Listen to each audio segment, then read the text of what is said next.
പുതിയൊരു വീഡിയോയിലേക്ക് സ്വാഗതം.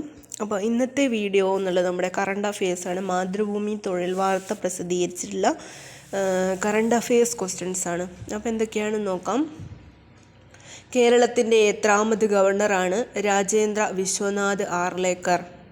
70 വയസ്സ്. ചുമതലയേറ്റത് എത്രാമത്തെ ഗവർണറായിട്ടാണ് എന്നുള്ളതാണ്. അപ്പോൾ എത്രാമത്തെ ഗവർണറാണ് രാജേന്ദ്ര വിശ്വനാഥ് ആർലേക്കർ?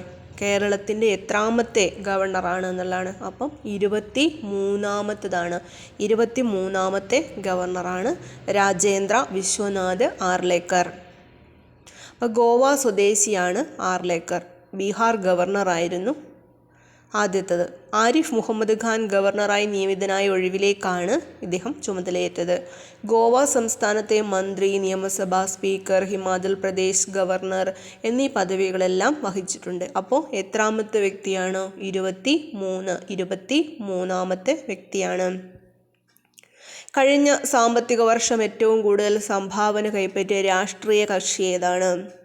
അത് BJP ആണ്. 2244 കോടി രൂപയാണ് സംഭാവനയായിട്ട് കൈപ്പറ്റിയത്.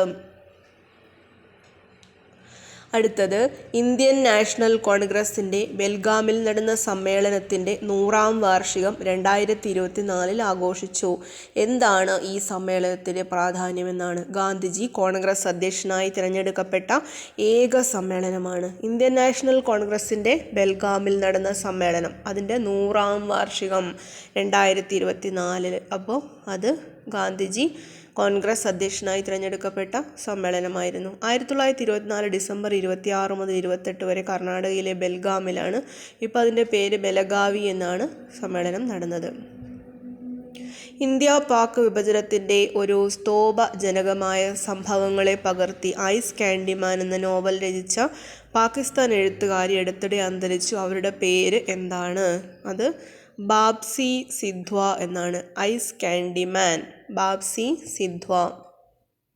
2024 ക്രിസ്മസ് ദിനത്തിൽ അന്തരിച്ച പ്രശസ്ത മലയാള എഴുത്തുകാരൻ ആരാണ്? അത് MT വാസുദേവൻ നായരാണ്. 2024 ക്രിസ്മസ് ദിനത്തിൽ അന്തരിച്ച പ്രശസ്ത മലയാള എഴുത്തുകാരനാണ് MT വാസുദേവൻ നായർ. 91 വയസ്സാണ്. 1933 ജൂലൈ 15 ഇന്നത്തെ പാലക്കാട് ജില്ലയിലെ കൂടല്ലൂരിലാണ് ജനിച്ചത്. ബിരുദ വിദ്യാർത്ഥിയായിരിക്കെ രക്തം പൂണ്ട മണൽത്തരികൾ എന്ന ആദ്യ കഥാസമാഹാരം പ്രസിദ്ധീകരിച്ചു. കാലം, അസുരവിത്ത്, മഞ്ഞ്, രണ്ടാമൂഴം തുടങ്ങിയവ പ്രശസ്ത നോവലുകൾ ആണ്. 50ലേറെ തിരക്കഥകളും MT രചിച്ചിട്ടുണ്ട്. 1995 ആണ് സാഹിത്യത്തിനുള്ള ജ്ഞാനപീഠ അവാർഡ് ലഭിക്കുന്നത്. 1973 MT സംവിധാനം ചെയ്ത നിർമാല്യം രാഷ്ട്രപതിയുടെ സ്വർണപ്പതക്കം ലഭിച്ചു. പിന്നെ 2025 മരണാനന്തര ബഹുമതിയായി പത്മവിഭൂഷൺ ലഭിച്ചു. പത്മവിഭൂഷൺ അതിനു മുമ്പ് 2005 എഴുത്തച്ഛൻ പുരസ്കാരം 2011 JC ഡാനിയൽ പുരസ്കാരം 2013 ലഭിച്ചു. കേരള സാഹിത്യ അക്കാദമി, തുഞ്ചൻ സ്മാരക ട്രസ്റ്റ് തുടങ്ങിയവയുടെ അധ്യക്ഷ സ്ഥാനത്തും നിന്നിട്ടുണ്ട്. അടുത്തത്, രാഷ്ട്രീയ അനിശ്ചിതത്വത്തെ തുടർന്ന് ജർമ്മനിയുടെ പ്രസിഡന്റ് ഫ്രാങ്ക് വാൾട്ടർ സ്റ്റെയിൻമെയർ പാർലമെൻറ്റ് പിരിച്ചുവിട്ടു. പാർലമെൻറ്റിൻ്റെ പേര് ബുണ്ടാസ്ടാഗ് എന്നാണ്. ഇപ്പോൾ ജർമ്മനിയുടെ പ്രസിഡൻ്റാണ് ഫ്രാങ്ക് വാൾട്ടർ സ്റ്റെയിൻ. അവർ പാർലമെൻറ്റ് പിരിച്ചുവിട്ട പാർലമെൻറ്റിൻ്റെ പേരാണ് ബുണ്ടാസ്ടാഗ്. ലോക വനിതാ റാപ്പിഡ് ചെസ് കിരീടം നേടി ഇന്ത്യൻ താരം ആരാണ്? കൊനേരു ഹംപിയാണ്. വനിതാ റാപ്പിഡ് ചെസ് കിരീടം നേടിയത് കൊനേരു ഹംപിയാണ്. 2024 ഡിസംബർ 26 അന്തരിച്ച മൻമോഹൻ സിംഗ് ഏത് കാലത്തെയാണ് പ്രധാനമന്ത്രി പദവി വഹിച്ചത്? 2004 മുതൽ 2014 വരെയാണ്. 2004 മുതൽ 2014 വരെയാണ്.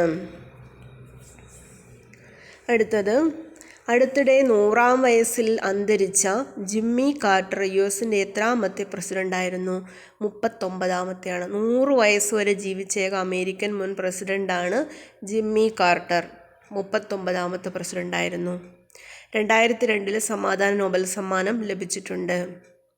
കാർട്ടറുടെ പേരുള്ള ഒരു ഹരിയാനയിലെ കൊച്ചു ഗ്രാമമാണ് കാട്ടർപുരി. 1978 ഇന്ത്യ സന്ദർശനത്തിനിടെ കാർട്ടർ ഈ ഗ്രാമത്തിലെത്തിയതിൻ്റെ സ്മരണാർത്ഥമാണ് ഈ പേര് നൽകിയത്.